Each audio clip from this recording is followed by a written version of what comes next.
Hello, I'm Mark Nelson, Executive Director here at Cheshire TV, and welcome back to the second annual MONIFF Spotlight program, where we talk with Dianna Costello, the Executive Director of the Monadnock International Film Festival, about what you can expect coming up. This year it is April 19 through 22. And Dianna, welcome back to Cheshire TV. Thank you. And I am doing this as somebody who is legitimately interested in what you have to say, because I don't know what's happening at the Monadnock International Film Festival this year. So what is new this year with the film festival? Well, the big news is we went from 27 films last year to 39 films this year. So we've added 12 films, and that's a 40% increase, and that's huge. And one of the reasons we were able to do that is because we're taking full advantage of the Putnam Theater this year on the Keene State College campus. So we have booked that solid on Friday and Saturday. That's fantastic. So it's additional days beyond what you have done before at the No, Putnam? it still starts Thursday night. Okay. That's our opening night. And then it goes all day Friday night, Saturday night. And then we are doing our second Best of Fest Sunday afternoon at the Peterborough Community Theater. So it's still the same number of days, but in the past we had not taken full advantage of the Putnam Theater, and there were so many films that we wanted to show this year, so many great films that we just decided we're going to book it solid. That's fantastic. And for people, I went to Keene State, so for people who don't know the Putnam Theater, which sadly is most people, it's a wonderful space, and it's a giant screen. So this is a nice resource to be able to expand it to two screens in town here. It's sort of, I always think of the Putnam as like the hidden jewel in Keene. Everybody knows the Colonial and the commercial theater, right, but the Putnam is there and it's showing things all the time, so that's, right, that's fantastic. Is there an overall, like, overarching theme for the fest this year? I know there has been in the past. Well, we're still sticking with our tagline, which is celebrating diversity through films. But it's interesting because this year we did get a lot of films revolving around the global refugee immigration crisis. So we have 4 or 5 films that deal with that subject matter. And in addition, we're going to have a panel discussion Friday afternoon at 5:30 about the global refugee crisis and how, how it's impacting our community. Now, that's something that's interesting about the film festival that people who haven't gone might not know. It's not just sitting in a theater watching movies. There are guest speakers, there are panels. Do you have a rough number of how many panels there may be going on this year, or an idea for people? Excuse me. Altogether, we have 3 panels. Okay. As I mentioned, the global refugee immigration crisis panel, which takes place Friday at 5:30 at the Putnam Theater. Previous to that, on Friday afternoon, we're going to do the short films panel again. And this year, it's going to focus specifically on narrative shorts, fiction films. And how do you find a story, and how do you shape a story to fit a short time frame?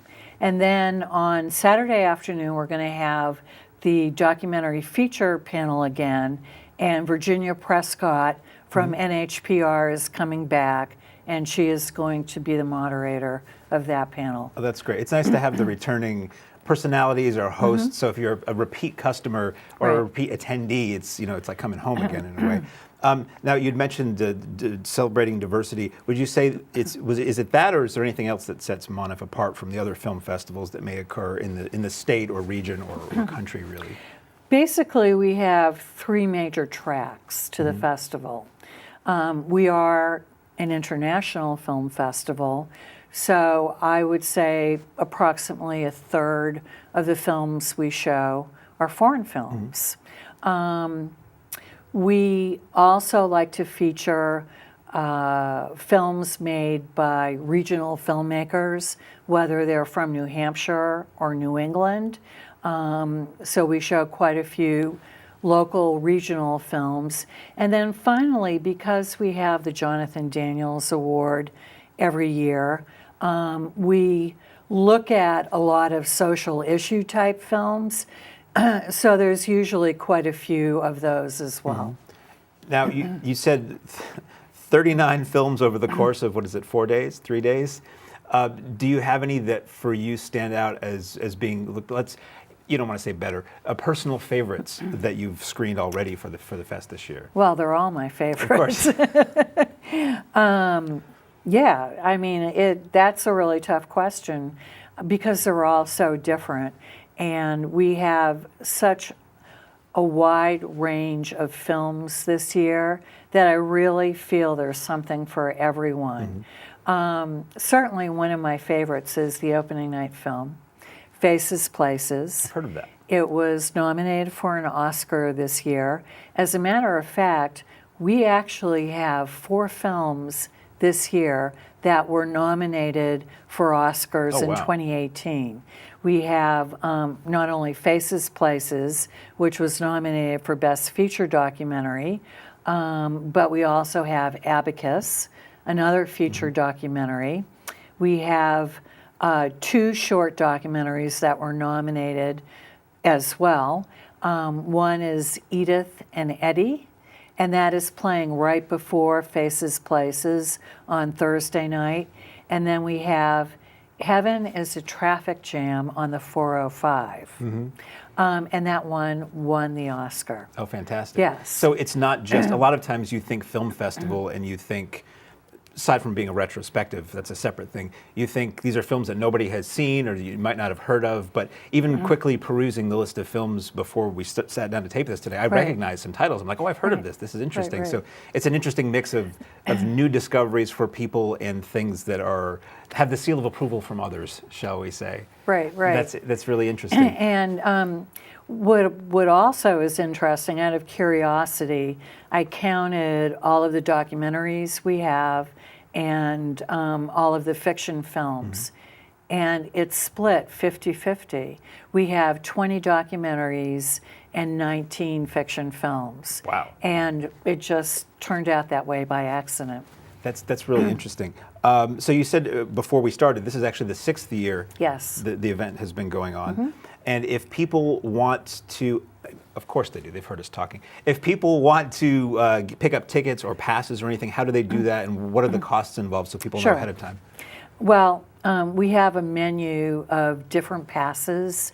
We have a VIP pass, which is good for everything, starting Thursday night, the opening night reception, the Thursday night after party, the filmmakers brunch on Sunday, and then all of the films, all of the panels, all of the parties. Plus, you get a swag bag. So that is $125. We have a film pass, which is $90, and that includes everything except the VIP opening reception party and after party and the swag bag. And then we have for $40, and the film pass is $90. For $40, we have a Friday day pass and a Saturday day pass, and that will get you into all of the films and panels and the after party that day. And when you think about it, so you say you're getting a ticket for $40. Somebody might say that's expensive. And I'm not saying this because you're having me host the show. If you think about what an average movie ticket costs and you think about how much you're getting for that $40, that's ridiculously affordable. And a party. Well, and a party that is going to have complimentary appetizers and is going to have entertainment. We have entertainment booked at the party, the after party we're having Friday night, which is going to be at the Country Club, and we have entertainment, a musical group, booked on Saturday night for the after party that is at Fireworks. And if you don't want to go see any films and you just want to go to the party, that's what I was going to say. You can get into the party for $10. See, which is totally worth it, I think. So is there anything else that you'd like the folks to know about ahead of time, ahead of the schedule, ahead of the festival at this point? Well, it's just an incredible festival this year because we have a wide variety of films. There is something I would like the public to know, and that is for the first time we're having a film that is free and open to the public. It's going to be Saturday morning, 9:30 at the Colonial, and it's made by New Hampshire filmmakers. It's called The Heroin Effect, and it's about the opioid crisis in New Hampshire. So the filmmakers are going to be there. We're going to have different support groups there as well. And after the screening of the film, we'll have a town hall type discussion. And there may be some people who are in the film who are recovering addicts who will be there as well, talking about the recovery process. It's such an important issue, especially in this state, that we really felt it was important to show this film and have a discussion afterwards and make it free for the public. And this is the kind of experience that not just for this film in general, but overall what you're talking about, the average moviegoer doesn't get this. The average moviegoer goes to a movie, sits down, watches a movie, and leaves. And the idea that you can have discussion before or afterwards, or interact with the people who created the film and get an insight into that process, or with a Heroin Effect, this is important. I mean, that screening can actually have an impact to make things better for some people, or get wheels turning in motion. So I think that's really incredible. So if that's it, I think we can. Well, I do want to say that in addition to that, we also have Q&As set up for two other films. One is called Gladesman, and that will be screening at the Putnam on Saturday afternoon. The filmmaker will be here. And then the other is called The Organizer, and that is screening early afternoon on Friday at the Colonial. And, you know, for me, that's what makes a film festival special, is having the filmmakers there to talk about the films afterwards. And this information for all of this is on your website? Everything is posted on our website right now. We have our full schedule up there. You can go to a tab that says films, and it breaks it down into features and shorts. And for all of the feature films, there is a trailer that you can watch, you know, to see if it's a film that you're interested in. And one other point that I would like to make is, you know, in the past, people have thought that they need to buy a pass in order to attend.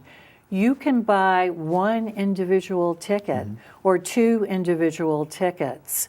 So anything that is playing at the Colonial, you can go online to their website, and for $12.50, you can buy a ticket. And anything that is playing at the Putnam, you can go on our website and purchase it there. You can also purchase at the door.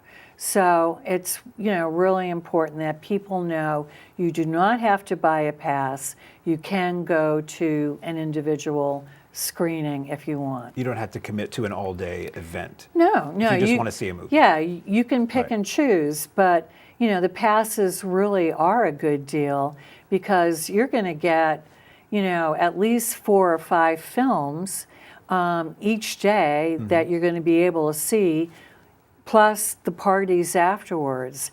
And also I want to mention, just like last year, we have 3 blocks of short films, and each block has 6 or 7 films. So we have 2 of those blocks that we're screening on Friday and 1 block that we're screening on Saturday. So it's really a nice mix between feature films and short films, between fiction films and documentary films, with foreign films and social issue films and regional films. It is truly an awesome festival this year. That's fantastic. Well, I thank you once again for sitting down with me to talk about this. I am as interested as anybody about what you have to say about this, so this is great. We will hopefully see you at the Monadnock International Film Festival, April 19th through 22nd in Keene and Peterborough, New Hampshire. And until next time, see you at the movies.